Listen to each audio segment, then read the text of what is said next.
مونږ باندې د خدای پاک یو ډېر لوی احسان دی او ډېر لوی کرم دی چې مونږ خدای پاک مسلمانان پیدا کړي او بیا د اسلام نه پس مونږ خدای پاک د یو ډېر ښکلي پیغمبر امتیان جوړ کړي. الله فرمایي قرآن حکیم کې لا تمنوا علی اسلامکم، اے مسلمانانو که تاسو مسلمانان یې او تاسو مؤمنان یې او تاسو وایئ چې مونږ ایمان راوړی دی نو په ما احسانونه مه خېجوئ. دا مه وایئ چې خدایه ما دله ایمان راوړو، خدایه ما دله اسلام راوړو، خدایه ستا تابعدار یم، تاله مونځ کوم تاله روژه نیسم. نه، په ما هېڅ پیرزون او په ما هېڅ قسم احسان چې ونه کوې. بل الله یمن علیکم ان هداکم للایمان، الله وی زما احسان قبول کې چې د روس او د امریکې دا ښکلي او مالدار خلک مې پرېښودل او تاسو له مې اسلام درک. غټ غټ کافر په وجود کې مضبوط، په شکل کې خشته، په مال او دولت او عقل کې مضبوط او کامل، امې پرېښودل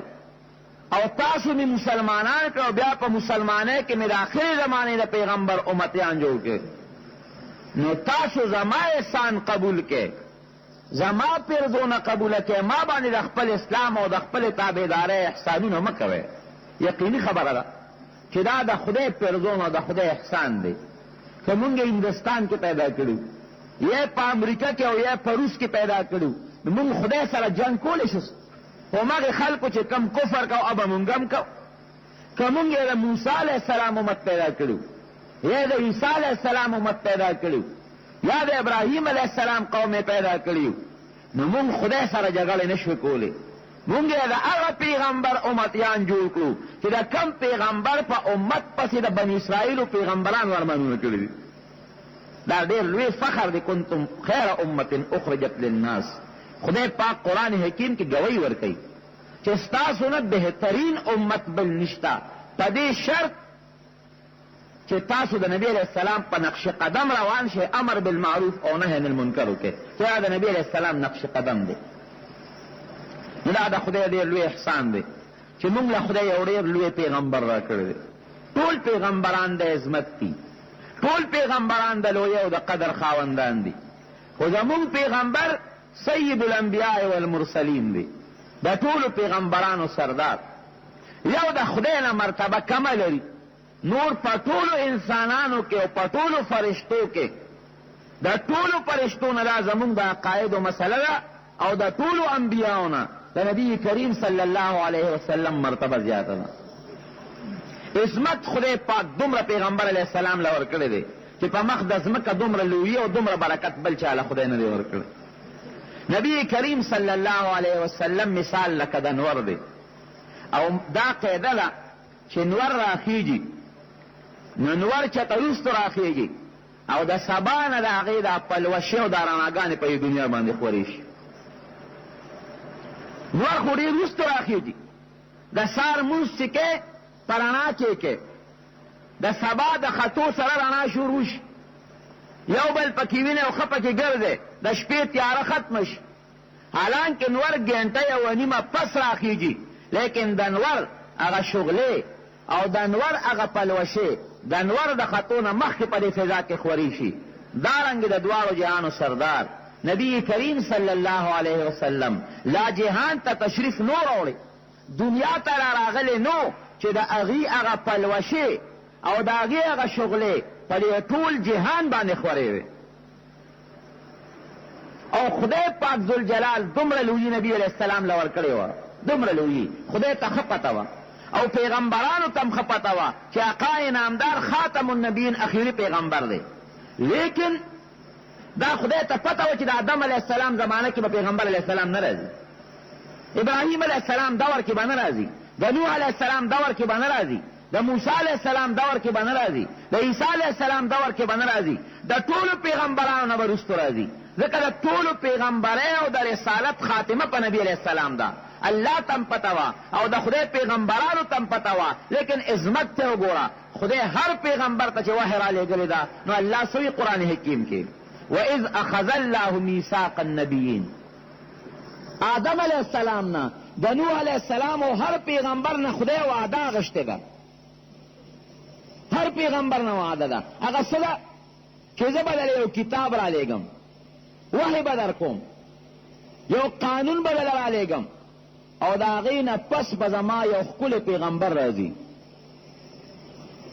زما یو حبیب یو پیغمبر به راځي،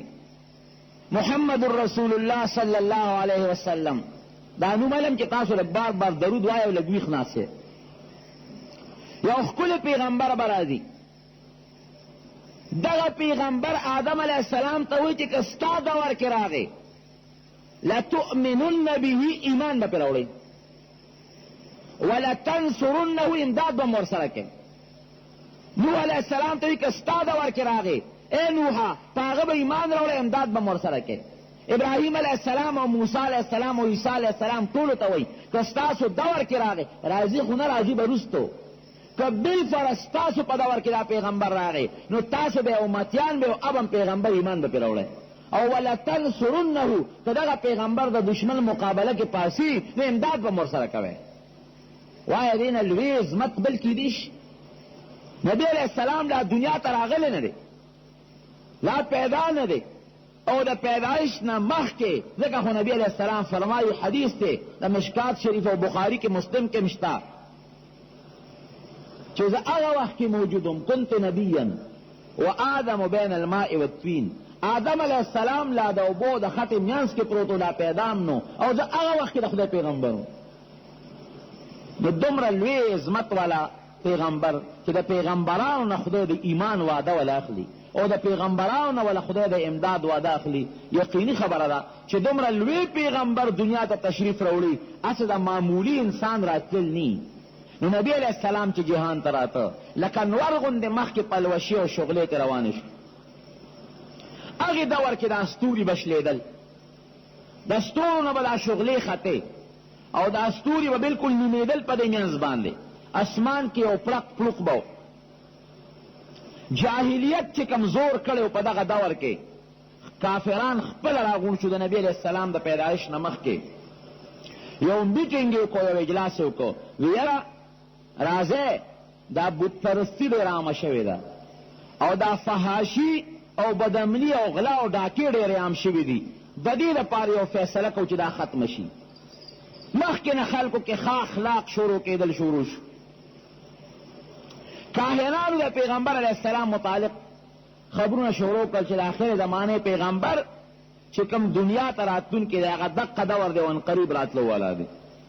حتی چې هغه زمانه کې نجوم او دا کهانت ډېر زیاتو، نو کاهنان به ټوله شپه ناستو خپلو کتابونو ته او نور او سپومې ته به یې کتل، د هغه خپل علم په رڼا کې معلومات به یې کو چې یاره ابا کم ټیمی چې د آخر زمانې پیغمبر به راتلونکي وي. عبدالمطلب وایي وی یمن ته تلم، د نبي علیه السلام نیکه وایي وی یمن ته لاړم، وی هلته چې ورسېدم یو قافله کې وی یو سړی راغی، وی ما ته ښکته پورته ګوري، وی بیا ما ته وی راشه ما سره کښېنه، وی زه ورسره کښېناستم، وی ما ته وی چې ستا څه نوم دی؟ وی ما ورته خپل نوم واقع چې زما نوم عبدالمطلب دی. وی د پلار دې څه نوم دی؟ وی ما ورته وی چې زما د پلار نوم هاشم دی. وی ما ته وی د کوم خاندان سره تعلق لري؟ وی ما ورته وی چې د قریش بنو هاشم خاندان. وی ما ته وی چې ښه نور چپ شه زه در طالبم. نور قصه د خاندان او د قبیلې ټول هغه کاهن راته بیان کړه. وی ما ته وی چې ستا زوی شته؟ څومره زامن دي؟ وی ما ورته وی چې او زما خو ګڼ زامن دي. وی نومونه یې راته واله. وی ما ورته د یو زوی نوم واغېست. وی چې ستا به یو بل زویم کېږي. وی ما ته وی ښځې دې څومره دي؟ نو عربو به ډېرې ښځې کولې. وی ما ورته وی دومره وی چې نومونه یې واله. وی ما ورته نومونه اخېستل. وی ما ته وی چې ته به یو فلانکي خاندان کې یو ښځې سره نکاح کې او د هغې نه به ستا یو زوی پیدا کېږي او د هغه نوم به عبدالله. وی ما وی چې پاګله ته څه ګړې وړې وې؟ ما چې کوم ودونه کړي دي کومې ښځې مې کړي دي همدقه دي او نور زما خواب و خیال کې م نه تېرېږي چې زه به بله ښځه کوم. وی ما درته وویل ته به یو بلې ښځې سره واده کې او د هغې نه به ستا یو زوی پیدا کېږي عبدالله به او بیا د هغې عبدالله نه به ستا یو ډېر لوی د شرافت او د عظمت نوسې پیدا کېږي. وی ما له هغې کاهنه خبره هسې په ټوکو ټقالو واړوله وی چې رالم اتفاقا زما د واده شوق پیدا شو او کم خاندان چې ما ته هغه ښولی هم په حقه خاندان کې مې واده وکړو او د هغې نه خدای پاک یو بچی پیدا کړ هغه له مې نوم کېښود د عبدالله او ګورې ده منښته کړې وه عبدالمطلب منښته کړې وه وی خدای پاکه که ما له تا 12 بچي راتل 12 زامن نارینه اولاد نو زه به په هغې کې یو د خدای په نوم الالوم ذبحه کوم به دا منښته لکه ابراهیم علیه السلام منښته کړې وه د اسماعیل علیه السلام متعلق یو به دا الالوم نو چې 12 بچي یې پوره شو نو د بیت الله دروازې خواله بوتلل وی دې کې اوس یو الالوم نو د بیت الله چې کوم مجاور خدمت والا هغه ته وی راشه قراندازي وکړو دې کې چې د چا په نوم قرآن راوخته چې هغه حلال کړم د خدای په نوم 12 زامن ما له خدای راکړل او ما دا منښته کړې ده چې یو به پکې الالوم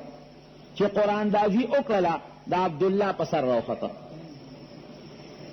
د عبدالله خویندې وې هغې چغې جوړې کړې باباجي دې به نه حلالی د ده په بل حلال کا هغه وی قراندازي د په نوم راختلې ده ویله دې به نه حلالې هغه مجاور چې د هغه جینکو جړاته وکتله مونږ ورته منجور وایو د بیت الله منجور هغه وی داسې کار وکړه عبدالمطلب چې لسو خان راوله هغه له د پزې حلال کا عبدالمطلب لاړو لسو خان یې راوستل